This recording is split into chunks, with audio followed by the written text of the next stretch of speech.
आधी रात को दोस्त की बहन पिंकी के साथ उसके कमरे में प्रेम लीला कर रहे पिंटू सिंह रावत को उसके घर वालों ने रंगे हाथों पकड़ लिया। गुस्से से आपा खो बैठे पिंकी के घर वालों का इरादा उसे जान से मारने के बजाय न भूलने वाला सबक सिखाने का था। लेकिन राजस्थान की खूबसूरत अरावली की पहाड़ियों से घिरे अजमेर जिले से मात्र 20 किलोमीटर की दूरी पर स्थित है देराठू गांव। यह गांव सामरिक दृष्टि से महत्वपूर्ण मानी जाने वाली देश की प्रमुख नसीराबाद सैन्य छावनी के निकट नेशनल हाईवे के किनारे बसा है। करीब 10,000 की आबादी वाला यह एक बड़ा और विकसित गांव है। वैसे कहने को ही यह गांव है क्योंकि यहां रहने वाले लोगों की जीवन शैली आधुनिक है। गांव के लड़के लड़कियां नसीराबाद और अजमेर के स्कूल और कॉलेजों में पढ़ने जाते हैं, जिससे उनका उठना बैठना दिन भर शहरी क्षेत्र में ही रहता है। इसलिए इनके दोस्त भी ज्यादातर शहर के। इसी गांव का रहने वाला 22 वर्षीय पिंटू सिंह रावत एक गबरू जवान था, जो ग्रेजुएट होने के साथ ही आकर्षक व्यक्तित्व का था, जिससे वह दूसरों से अलग दिखाई देता था। उसे दोस्तों के साथ बाइक पर घूमना और अच्छे कपड़े पहनना बेहद पसंद था। गांव की ज्यादातर लड़कियां नसीराबाद पढ़ने जाती थीं। इन्हीं में एक 16 वर्षीय पिंकी भी थी, जिसने 10वीं के बाद पढ़ाई छोड़ दी थी। वह भले ही नाबालिग थी, लेकिन उसे दुनियादारी की अच्छी समझ हो चुकी थी। पिंटू सिंह उसके भाई सुरेंद्र का दोस्त होने के कारण उसके घर आता जाता था और अक्सर उसके भाई सुरेंद्र के साथ बैठकर शराब भी पीता था।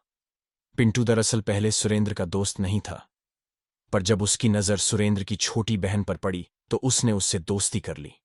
चोरी छिपे मिलने के बजाय इस दोस्ती के कारण अब उसकी पहुंच पिंकी के घर तक हो गई थी। अब जब भी मौका मिलता उससे मिलने उसके घर पहुंच जाता। उधर पढ़ाई छोड़कर घर बैठी पिंकी को भी उससे मिलना अच्छा लगने लगा था। प्यार की खनखनाहट पहुंची घर वालों के कानों तक। दोनों के बीच सब कुछ ठीक ठाक चल रहा था। वहीं खर्चे पूरे करने के लिए पिंटू ने आगे पढ़ाई का विचार छोड़कर अजमेर के इंडस्ट्रियल एरिया माखूपुरा स्थित एक फैक्ट्री में नौकरी कर ली थी। पैसे आने लगे तो उसने एक मोबाइल फोन खरीदकर प्रेमिका पिंकी को गिफ्ट कर दिया था, जिससे उससे बातचीत हो जाती थी और घर में उसके अकेले होने की सूचना भी मिल जाती थी। ये दोनों इस मौके का फायदा उठाने से नहीं चूकते थे। अब तक पिंटू के कुछ दोस्तों को भी उनकी प्रेम कहानी पता चल चुकी थी। इसके बाद उनके संबंधों की बात भी फैलकर जाट समाज के कुछ लोगों तक पहुंची तो पिंकी के घर वालों को समाज की बदनामी होने का उलाहना देकर चेताया जाने लगा। घर वालों को पहले तो विश्वास ही नहीं हुआ, पर बाद में उन्होंने दोनों की निगरानी शुरू कर दी।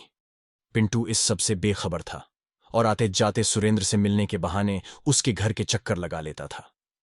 इसी दौरान घर वालों से नजरें बचाकर प्रेमी युगल की इशारों में ही बातें हो जाती थीं।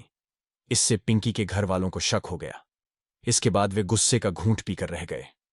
वे उस पर नजर रखने के साथ मौके की तलाश में जुट गए, लेकिन इस बात से पिंटू अनजान था। शारदीय नवरात्रि चल रही थी और गुजरात की तरह ही नसीराबाद तथा आसपास के गांवों में भी गरबा डांस आदि के मंडप बनकर तैयार हो गए थे। वहां युवक युवतियों द्वारा रात को गरबा खेला जाता। गरबा स्थलों पर खासी चहल पहल हो रही थी और देवी भक्ति से जुड़ा कार्यक्रम होने के कारण कोई विरोध नहीं करता। अक्टूबर 2022 की रात थी। पिंटू सिंह रावत फैक्ट्री से घर आकर खाना खाने के बाद गरबा स्थल पर पहुंचा। रात के 10 बजे के आसपास गरबा स्थल पर गांव भर के लड़के लड़कियां गरबा कर रहे थे। कुछ उन्हें देखकर आनंद ले रहे थे, परंतु उस समय गरबा देखने में पिंटू का मन नहीं लग रहा था। इसकी एक वजह यह थी कि कई दिनों से वह पिंकी से मिल नहीं पाया था। प्रेमिका ने फोन करके बुलाया पिंटू को। करीब 11 बजे उसने घर जाने के लिए कदम बढ़ाया, तभी उसके मोबाइल की घंटी बजने लगी। उसने बेमन से फोन रिसीव किया तो उसकी आंखें खुशी से चमक उठीं। वह अपने दोस्त रवि के साथ बाइक से गांव की तरफ बढ़ चला। फोन उसकी प्रेमिका पिंकी का था, जो उसे फोन देने के बहाने घर बुला रही थी। गांव में हर तरफ सन्नाटा था। बस गरबा के डीजे की आवाज या फिर गांव के आवारा कुत्तों के भौंकने की आवाजें सुनाई दे रही थीं, जिनको नजरअंदाज करते वह अपने जाने पहचाने घर अपने दोस्त सुरेंद्र के घर पहुंच गया। घर के पास पहुंचने पर उसने अपने दोस्त रवि को वापस भेज दिया। रवि के साथ वह जिस बाइक से पिंकी के घर गया था वह भी किसी दोस्त की थी। घर के गेट पर खड़ी पिंकी ने उसे घर में बुलाते हुए बताया कि घर में कोई नहीं है, तो वह अंदर चला गया और एकांत का फायदा उठाने के लिए उन्होंने कमरा अंदर से बंद कर लिया। लेकिन उस रात हुआ यह कि देर रात तक चलने वाला गरबा कार्यक्रम जल्दी खत्म हो गया, क्योंकि गांव में किसी युवक की मौत हो गई थी। जिससे गांव वाले उस रात जल्दी घर लौट गए। पिंकी के घर वाले भी जल्दी घर आ गए। पिंकी के पिता गिरधारी ने कपड़े बदलने के लिए कमरे का दरवाजा खटखटाया।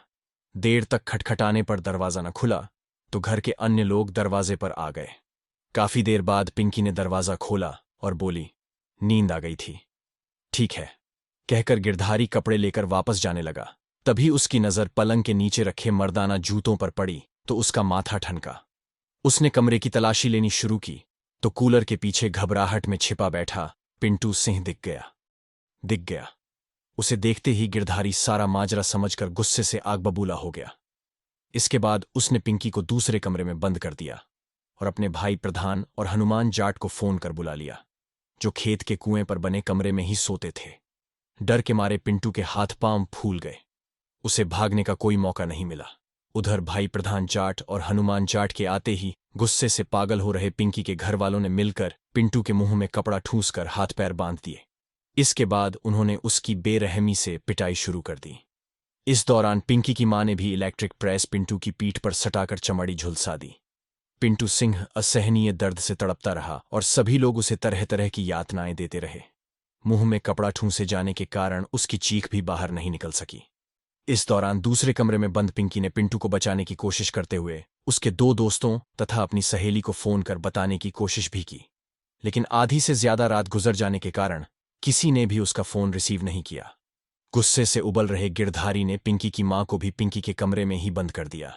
इसके बाद गिरधारी, प्रधान, सुरेंद्र और हनुमान जाट चारों पिंटू को पीटते हुए अपना आपा खो बैठे। इस दौरान दरिंदगी की सारी हदें पार करते हुए आरोपियों ने पिंटू की कमर के नीचे के अंगों पर घातक प्रहार किए, जिससे असहनीय दर्द के कारण वह बेहोश हो गया तो उसे आरोपियों ने गली में फेंक दिया। उधर रात का तीसरा प्रहर शुरू होने के बावजूद पिंटू के घर नहीं आने से घर वाले परेशान हो रहे थे, क्योंकि गरबा तो काफी देर पहले ही बंद हो चुका था। वे बार बार पिंटू को फोन करने लगे, लेकिन दूसरी तरफ से कोई जवाब नहीं मिलने से घर वालों की चिंता बढ़ती जा रही थी। पिंटू के चचेरे भाई रामराज सिंह ने भी उसे अनेक बार फोन किया, पर कोई जवाब नहीं मिला तो गांव का एक चक्कर लगाने के लिए वह घर से बाहर निकला। कुछ सोचकर उसने फिर एक बार पिंटू को फोन किया तो इस बार दूसरी तरफ से फोन रिसीव कर लिया गया। गुस्से में उलाहना देते हुए रामराज बोला, फोन क्यों नहीं उठा रहा था? रात खत्म होने वाली है, कहां पर है तू? बोलते बोलते वह रुक गया। दूसरी तरफ से पिंटू की कराहती आवाज सुनकर वह घबरा गया। पिंटू ने उसे बताया कि गांव के ही मिलने वालों ने बुरी तरह मारपीट कर उसे सड़क पर फेंक दिया है। उसकी हालत बेहद खराब हो रही है, जल्द आकर उसे ले जाए। यह सुनकर रामराज सिंह बाइक से फौरन बताए गए पते पर पहुंचा तो देखा कि गांव के गिरधारी जाट के घर से कुछ आगे गली के चबूतरे के पास बुरी तरह से घायल पिंटू मरणासन्न पड़ा था। उसे बेहोशी की हालत में लेकर रामराज सिंह और अन्य दोस्त उसे नसीराबाद राजकीय चिकित्सालय ले गए। डॉक्टर द्वारा पूछने पर उसने बताया कि छत से गिरकर घायल हो गया है। चूंकि पिंटू की हालत गंभीर थी, इसलिए प्राथमिक उपचार के बाद उसे तत्काल अजमेर रेफर कर दिया। तब रामराज सिंह ने पिंटू के घर वालों को खबर कर बुला लिया और पिंटू सिंह को अजमेर के लिए रवाना हो गए। लेकिन पिंटू सिंह की आधे रास्ते पहुंचकर बियर घाटी में ही सांसें टूटने लगीं और अजमेर के रास्ते में थोड़ी देर के लिए होश में आने पर उसने भाई रामराज सिंह को बताया, मुझे पिंकी ने फोन वापस करने के बहाने घर पर बुलाया, फिर उसके पापा गिरधारी ने मेरे मुंह में कपड़ा ठूंस दिया। इसके बाद गिरधारी, उसके बेटे सुरेंद्र, उसके भाई प्रधान और हनुमान जाट ने बेरहमी से मारपीट की है। साथ ही मेरे शरीर को गर्म सलाखों तथा इलेक्ट्रिक प्रेस से जगह जगह दागा गया है। अब मेरा बचना मुश्किल है। मरते मरते पिंटू रावत ने अपने भाई से कहा कि उसके साथ नाइंसाफी हुई है, धोखे से घर बुलाकर मारा गया है, उसे इंसाफ जरूर दिलाना। कहते कहते अस्पताल पहुंचने से पहले रास्ते में ही पिंटू सिंह ने दम तोड़ दिया। रोते हुए घर वाले पिंटू सिंह को उम्मीद के सहारे अजमेर के जवाहरलाल नेहरू राजकीय चिकित्सालय ले गए, जहां पर मौजूद डॉक्टर ने पिंटू सिंह रावत को चेकअप के बाद मृत घोषित कर दिया। अगले दिन अजमेर अस्पताल में पोस्टमार्टम के बाद परिजन उसका शव अपने गांव ले आए तो भारी भीड़ उमड़ पड़ी। उधर जंगल की आग की तरह पिंटू हत्याकांड की खबर दिन उगने से पहले ही रावत समाज के लोगों तक पहुंच गई, जबकि मृतक पिंटू सिंह के चचेरे भाई ने गांव वालों के साथ जाकर सदर थाने में 4 आरोपियों गिरधारी जाट, उसके बेटे सुरेंद्र तथा भाई प्रधान और हनुमान जाट के खिलाफ घर में बुलाकर बेरहमी से मारपीट कर कत्ल करने की नामजद रिपोर्ट लिखा दी। इसी बीच जब मृतक पिंटू रावत की शव यात्रा निकाली गई तो उसमें रावत महासभा के पदाधिकारियों के साथ सैकड़ों सदस्य मौजूद रहे। इस दौरान रावत समाज के लोगों में रोष व्याप्त था। महासभा के नेताओं द्वारा सभी नामजद आरोपियों की गिरफ्तारी की मांग को लेकर सदर थाने का घेराव किया गया। भारी दबाव के बाद पुलिस ने नामजद आरोपियों में से 3 आरोपियों गिरधारी जाट, प्रधान जाट तथा सुरेंद्र जाट को गिरफ्तार कर लिया।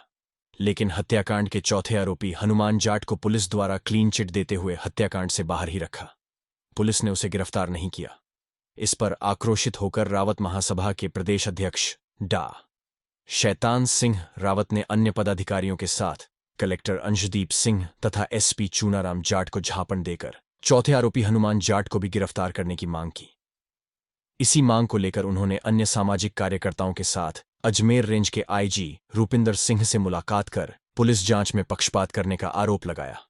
उन्होंने मामले की जांच सदर थाने के एसएचओ हेमराज सिंह गुर्जर के बजाय अन्य किसी पुलिस अधिकारी से कराए जाने की गुजारिश की। इस पर आश्वासन देते हुए आईजी रूपिंदर सिंह ने पिंटू हत्याकांड की जांच टोंक के नवनियुक्त एडिशनल एसपी भवानी सिंह को तुरंत स्थानांतरित कर दी। हनुमान जाट अपने पिता की मृत्यु के बाद अनुकंपा के आधार पर जलदाय विभाग के अजमेर कार्यालय में कार्यरत है। शुरुआती पुलिस जांच में सामने आया कि गिरधारी जाट, उसके भाई प्रधान तथा बेटा सुरेंद्र जाट ने मिलकर पिंटू की हत्या की थी। पुलिस का कहना है कि वह जांच कर रही है। अगर हनुमान इस हत्याकांड में किसी तरह से शामिल रहा होगा तो उसे जरूर गिरफ्तार किया जाएगा। जांच में यह भी पता चला कि आरोपी प्रधान जाट आपराधिक प्रवृत्ति का है। करीब 1.5 साल पहले नकली आरटीओ बनकर वाहन चालकों से वसूली कर रहा था। तभी सूचना मिलने पर उसे अजमेर पुलिस ने गिरफ्तार कर लिया था। सामाजिक स्तर पर गिरधारी जाट का परिवार गांव के संपन्न परिवारों में गिना जाता है, जबकि पिंटू सिंह रावत गरीब परिवार से है। मृतक पिंटू सिंह के परिवार में छोटा भाई पढ़ रहा है। 2 छोटी बहनें हैं जिनका बचपन में ही बाल विवाह हो चुका है। मां मजदूरी करती है, बाप ज्यादातर बेरोजगार रहता है। कुल मिलाकर घर का खर्च पिंटू सिंह ही चला रहा था। उसके निधन से पीड़ित परिवार के सामने आर्थिक संकट खड़ा हो गया है। देराठू गांव में जाटों की आबादी 60% से ज्यादा है, जबकि रावत बिरादरी की आबादी बहुत कम है। इसलिए उनका वहां दबदबा रहता है। नाबालिग पिंकी के प्यार में पिंटू सिंह को बेशक अपनी जान गंवानी पड़ी, लेकिन हकीकत तो यही है, उम्र के नाजुक दौर से गुजर रहे युवाओं को मिली ज्यादा आजादी किसी से भी गुनाह करवा सकती है, जिसका अंजाम बेहद खौफनाक हो सकता है। लेखक दिलीप राय।